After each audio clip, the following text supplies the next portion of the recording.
अस्सलाम वालेकुम व्यूअर्स, खुशखबरी सीरीज़ की नई एपिसोड में खुशामदीद। मैं हूं आपका मेज़बान अब्दुर्रहमान। आज हम आपके लिए 3 खुशखबरियां लेकर हाजिर हुए हैं। आज की पहली खुशखबरी, तो एक पाकिस्तानी कंपनी ने ऐलान किया है कि वो मुल्क के अंदर इकनॉमिकल साइज़ की छोटी इलेक्ट्रिक गाड़ी बनाने जा रही है। आज उस गाड़ी की तफसीलात जिक्र करेंगे, कब लॉन्च होगी और इंशाल्लाह किस प्राइस टैग के साथ ये गाड़ी आएगी। इसके साथ आज की दूसरी खुशखबरी ये है कि जो M3 इंडस्ट्रियल जोन है फैसलाबाद के अंदर, उसमें 3 नई बहुत बड़ी मिलों को लगाने की, सेटअप करने की इजाज़त दे दी गई है। कुल मिलाकर ये कंपनियां 11.5 अरब रुपए की इन्वेस्टमेंट करेंगी। जबकि आज की तीसरी और आखिरी खुशखबरी है कि हुकूमत अब जो कब्ज़ा माफिया से ज़मीन वागुजार करवा रही है, उसको यूनिवर्सिटीज़ के लिए, हस्पतालों के लिए मुख्तस कर रही है। तो कोट अद्दू के अंदर 423 कनाल रकबा वागुजार हुआ है, जिला मुजफ्फरगढ़। वहाँ पर यूनिवर्सिटी बनाने का ऐलान कर दिया गया है। इसी के साथ चलते हैं आज की पहली खुशखबरी की तरफ। पाकिस्तान में एक कंपनी है रीगल मोटर्स और रीगल ऑटोमोबाइल्स। उन्होंने ऐलान किया है कि वो अगले साल से पाकिस्तान में एक इकनॉमिकल पैकेज के अंदर छोटी इलेक्ट्रिक गाड़ी मुतारफ़ करवाएगी, जो कि पाकिस्तान में असम्बली होगी। ये कंपनी DFS के जो चाइना कंपनी है उसके तावन से फ़िलहाल भी पाकिस्तान में गाड़ियाँ बेच रही है। आपने मार्केट में प्रिंस नाम की छोटी हैचबैक देखी होगी, जो कि ऑल्टो के मुकाबले पे है। इसके अलावा इनकी बड़ी अच्छी गाड़ी है SUV ग्लोरी, जो है DFS के ग्लोरी। तो ये आप अपनी नई गाड़ी लाना चाहते हैं जो कि इलेक्ट्रिक होगी। फ़िलहाल इन्होंने जिस गाड़ी का बताया वो एक चार्ज के अंदर 180 किलोमीटर फासला तय करेगी और इसकी जो प्राइस टैग है वो तकरीबन 10 लाख रुपए के इर्द गिर्द रहेगी, बशर्ते कि डॉलर 180 रुपए के आसपास रहे। मैं प्रियम्प्ट कर रहा हूँ कि इस साल में थोड़ा बहुत डॉलर अगर हिलेगा भी तो 180 से ज़्यादा नहीं गिरना चाहिए। तो ये उसका प्राइस टैग होगा। अब 180 किलोमीटर हमें देखने में तो बहुत कम लग रहा है, लेकिन उम्मीद है जब तक इस गाड़ी की प्रोडक्शन स्टार्ट हो, यानी कि अप्रॉक्सीमेटली फरवरी मार्च सन 2023 तक, तो चूँकि इस दौरान एक साल के अंदर टेक्नोलॉजी इंप्रूव हो जाएगी, तो उसी साइज़ की बैटरी में ज़्यादा माइलेज मिल सकती हो सकता है कि 225 किलोमीटर तक इसकी लाइफ एक्सटेंड हो जाए, क्योंकि बैटरी इसके अंदर बहुत तेज़ी से जो माइलेज है वो एक्सपेंड हो रही है। अब तो ऐसी गाड़ी भी मार्केट में आ गई है, इलेक्ट्रिक गाड़ी, जो कि एक चार्ज के अंदर 500 किलोमीटर ट्रैवल करती है। तो ये बड़ा अच्छा है। पाकिस्तान में अगर इस तरह की गाड़ियाँ आती हैं छोटी, तो हमारे यहाँ जो हमारे छोटे कस्टमर्स हैं, छोटे ग्रुप के जो हमारे इकोनॉमिकल मिडिल क्लास या लो मिडिल क्लास के लोग हैं, उस तरह गाड़ी लेकर बहुत सारा फ्यूल बचा सकते हैं। और पाकिस्तान को इलेक्ट्रिक पर शिफ्ट होने से गाड़ियों के डीजल और पेट्रोल की मद में सालाना 6.5 अरब डॉलर्स की बचत हो सकती है। ये मिनिस्ट्री ऑफ क्लाइमेट चेंज के ज़्यादा शुमार है। अब इस कंपनी ने 3 एकड़ रकबा जो है वो मुल्तान रोड लाहौर के करीब जो है वह मुख्तस कर दी अपनी ऑलरेडी जो फैक्ट्री DFS की उसके साथ। तो ये पाकिस्तान के अंदर एक नया आगाज़ होगा। इसी के साथ साथ एक ओवरसीज़ पाकिस्तानी ग्रुप है, वो पाकिस्तान की पहली इलेक्ट्रिक गाड़ी बनाने जा रहे हैं। उस पर बहुत सारा काम हो गया, 60-70%। तो जैसे उस गाड़ी की कुछ तफसीलात आती हैं हम आपके साथ वो भी शेयर करेंगे। वो पाकिस्तानियों की बनाई हुई पहली इलेक्ट्रिक कार होगी, फुली पाकिस्तानियों की जानब से बनाई जाने वाली और पाकिस्तान की जानब से लॉन्च की जाने वाली।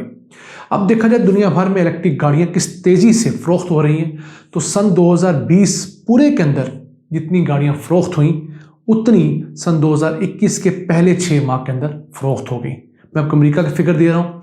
सन 2020 के अंदर 3,20,000 गाड़ियाँ फ़रोख्त हुई, जबकि 2021 के 6 माह में 3,20,000 गाड़ियाँ फ़रोख्त होगी। इतनी तेज़ी से ये गाड़ियाँ फ़रोख्त हो रही हैं, टेक्नोलॉजी शिफ्ट हो रही है।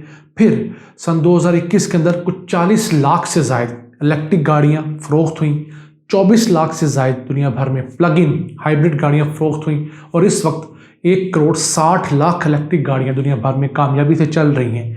गर्म मौसमों में, सर्द मौसमों में, पहाड़ों के ऊपर हर जानिब ये गाड़ियाँ रवां दवा हैं। टेस्ला जो दुनिया की सबसे पहली इलेक्ट्रिक गाड़ी बनाने वाली कंपनी है, सबसे बड़ी भी है, उसने गुज़िश्ता साल 9,36,000 गाड़ियाँ फ़रोख्त की हैं। पाकिस्तान में पिछले साल सिर्फ 2.5 लाख गाड़ियाँ टोटल फ़रोख्त हुई थी, टोयोटा, होंडा, MG हर चीज़ की, लेकिन टेस्ला ने सिर्फ एक साल में 9,36,000 गाड़ियाँ फ़रोख्त की। तो फ्यूचर जो है वो इलेक्ट्रिक गाड़ियों का है, इलेक्ट्रिक बसों का है, इलेक्ट्रिक ट्रक्स का है, पिकअप्स का है, इलेक्ट्रिक मोटरसाइकिल्स का, स्कूटीज़ का है। हम जितनी जल्दी शिफ्ट कर जाएंगे उतनी जल्दी फ़ायदा उठाएंगे, उतनी जल्दी हमारे मैकेनिक्स इसके मुताबिक तैयार होंगे, इंजीनियर्स तैयार होंगे और फिर $6.5 अरब हर साल बचेगा। अब यहाँ हमारे बहुत सारे नाज़रीन सवाल पूछेंगे कि इलेक्ट्रिक गाड़ियाँ चार्ज कहाँ से होंगी। तो जनाब, शहरों के अंदर, बड़े शहरों में तो इलेक्ट्रिक चार्जिंग स्टेशन बन चुके हैं। ये गाड़ियाँ आप घरों में भी आम सॉकेट पे चार्ज कर सकते हैं 8 घंटे के अंदर अंदर। लेकिन अब 15 मोटरवेज के स्पॉट्स और हाईवेज के स्पॉट्स ऐसे डेजिग्नेट कर दिए गए हैं, यहाँ पर अगले 1 साल के अंदर इलेक्ट्रिक चार्जिंग स्टेशन लग जाएंगे। और ये तमाम पाकिस्तान की बड़ी मोटरवेज हैं, जैसे N5 जो कराची से पेशावर जाती है नेशनल हाईवे, उसके अलावा जो लाहौर इस्लामाबाद मोटरवे और बाकी मोटरवेज तमाम के तमाम, तो उनके ऊपर अगर इलेक्ट्रिक चार्जिंग स्टेशन लग जाते हैं तो मोबिलिटी बहुत आसान हो जाएगी। आप मोटरवेज पर, हाईवेज पर ट्रैवल करते हुए जहां आपको ज़रूरत पेश आए अपनी गाड़ी चार्ज करवा सकते हैं। हम दुआ गो हैं कि ये कंपनी जो है बहुत जल्द पाकिस्तान आए और जो उसने टाइमलाइन दी है फरवरी सन 2023 तक, 1 साल के अंदर ये पाकिस्तान में बनी हुई अपनी गाड़ी जो है वो इंट्रोड्यूस करवाए। इसी से चलते हैं आज की दूसरी खुशखबरी की तरफ। अब मुल्क में जो सनतें लगने की रफ्तार है वो तेज़ हो गई है। M3 इंडस्ट्रियल सिटी फैसलाबाद का बहुत बड़ा एरिया, उसके अंदर 3 बड़ी फैक्ट्रियों को लगाने की अप्रूवल दे दी गई है। एक तो नेशनल फूड लिमिटेड, ये जो मसालों कंपनी है, वो बहुत बड़ी फैक्ट्री लगने जा रही है फैसलाबाद के अंदर। फिर हारून कॉरपोरेशन, ये कंपनी बेड से रिलेटेड जितनी भी टेक्सटाइल होती हैं और बाथ टेक्सटाइल जो होती हैं, जैसे टॉवल्स वगैरह, बाथरोब्स वगैरह, ये बनाती है और एक्सपोर्ट करती है। ये बहुत बड़ी टेक्सटाइल मिल लगाएगी यहाँ पर। और इसी के साथ साथ एक यामाक इंजीनियरिंग है, जो इंजीनियरिंग कंपनी है, वो यहाँ पर अपनी फैक्ट्री सेटअप करेगी। कुल मिलाकर ये कंपनियाँ 11.5 अरब रुपए की इन्वेस्टमेंट करेंगी। औसतन तकरीबन एक फैक्ट्री जो है वो 4 अरब रुपए की होगी। तो देखिए किस मैसिव स्केल के ऊपर ये फैक्ट्रियाँ लग गई हैं फैसलाबाद के शहरियों के लिए। बहुत बड़ी खुशखबरी, क्योंकि इस अप्रूवल के बाद फौरी तौर पर ये कंपनियां अब इस काबिल हो गई हैं कि ये ड्यूटी फ्री अपनी मशीनरी 1 टाइम इंपोर्ट कर सकती हैं, इन पर टैक्सेस कोई नहीं होंगे और बहुत जल्दी 1 साल में अपनी फैक्ट्री को चालू कर सकती हैं। इसी से चलते हैं आज की तीसरी और आखिरी खुशखबरी की तरफ। हुकूमत पंजाब का दावा ये है कि अब तक 1,87,000 एकड़ जो सरकारी अराजी है वो कब्जा माफिया से वागुजार करवा चुकी है और उसकी कीमत जो है 473 अरब रुपया है। अब हुकूमत ने ऐलान किया कि उसने लेटेस्ट कल कोट अद्दू के अंदर 423 कनाल सरकारी अराजी जो है वागुजार करवाई है। आप स्क्रीन पर उसकी फुटेज देख सकते हैं। इसकी मालियत को 12 करोड़ रुपए बताई जा रही है। मैं तो समझता हूँ ये डीसी रेट है इसलिए 12 करोड़ बताया जाता है, वरना कम से कम इसकी मालियत को 30-40 करोड़ रुपए होनी थी। लेकिन मेरे लिए खुशी की बात यह है कि इस जगह पर कॉमसेट यूनिवर्सिटी का कैंपस बनेगा, जो कि पाकिस्तान की बहुत बड़ी IT टेलीकॉम की यूनिवर्सिटी है और ये कोट अद्दू के अंदर बनेगी। इसके अलावा मुजफ्फरगढ़ ज़िले के अंदर एक यूनिवर्सिटी का वादा किया हुआ बुजदार साहब ने, वो जनरल यूनिवर्सिटी होगी।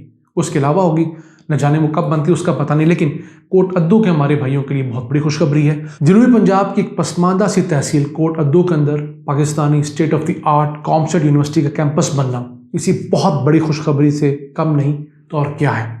वहाँ पर ना सिर्फ नई जॉब्स क्रिएट होंगी, मुकामी प्रोफेसर्स वहाँ पर, मुकामी HR, मुकामी लोगों को नौकरियाँ मिलेंगी। जो वहाँ के तलबा पढ़ने के लिए बेचारे इस्लामाबाद तक मारे मारे फिरते हैं जनूबी पंजाब के, उनको वहाँ बेहतरीन तालीम मिल सकेगी। और फिर जब वो यहाँ से पढ़ कर निकलेंगे तो अपने इलाकों के अंदर स्टार्टअप्स का कल्चर फ़रोग दे सकते हैं, क्योंकि स्टार्टअप्स अब पाकिस्तान में बहुत बूस्ट कर रहे हैं। दुनिया भर से इन्वेस्टमेंट्स आ रही हैं, नई जो फर्म्स हैं, नई कंपनियाँ बन रही हैं। तो ये IT के ग्रेजुएट्स जो हैं ये उस इलाके के अंदर एक बहुत बड़ी चेंज ला सकते हैं। पूरा मुजफ्फरगढ़ ज़िला, DG खान ज़िला, इसके साथ साथ राजनपुर, उसके बाद लिया की बात की जाए, बखर, इन तमाम अजला के जो तलबा हैं उनके लिए किसी बहुत बड़ी नेमत से कम नहीं कि इतना बड़ा पाकिस्तान का एक सर्टिफाइड इदारा उनकी तहसील में अपनी वर्किंग स्टार्ट करना चाहता है। और इसकी लोकेशन बताई जाती है कि जो नई कचहरी है कोट अद्दू की, जो जुडिशल कम्प्लेक्स है, उसके पीछे और अतराफ में ये ज़मीन 423 कनाल मौजूद है जिसके ऊपर लोगों ने कब्जा कर रखा था। हाँ, एक प्रॉब्लम अभी तक हमें आ रही है कि हुकूमत कब्ज़े की वागुजार करवाई ज़मीन तो बता देती है, ये नहीं बताती कि तावान कितना वसूल किया गया जिन लोगों ने कब्ज़ा कर रखा था। क्योंकि जब तक लोगों से तावान वसूल नहीं किया जाएगा भारी भरकम, उन्होंने जो पैसा वहाँ से कमाया है, देखिए यहाँ पर फसलें काश्त हुई थी तो ये लोग यहाँ से पैसे कमा रहे थे, उन लोगों से जब तक भारी रकम वसूल नहीं की जाएगी हुकूमत कब्ज़ा माफिया को परमानेंटली ख़त्म नहीं कर सकती। तो हम हुकूमत से उम्मीद करते हैं कि वो जो तावान की वसूली है उसको भी तेज़ करें। इन अल्फाज के साथ अपने मेज़बान अब्दुर्रहमान को इजाज़त दीजिए और अल्लाह से दुआ गो रहिए कि हमारी तरक्की का ये सफ़र जारी और साई रहे और हम आपको ऐसी खुशखबरियाँ देते रहें। अल्लाह ने के बाद।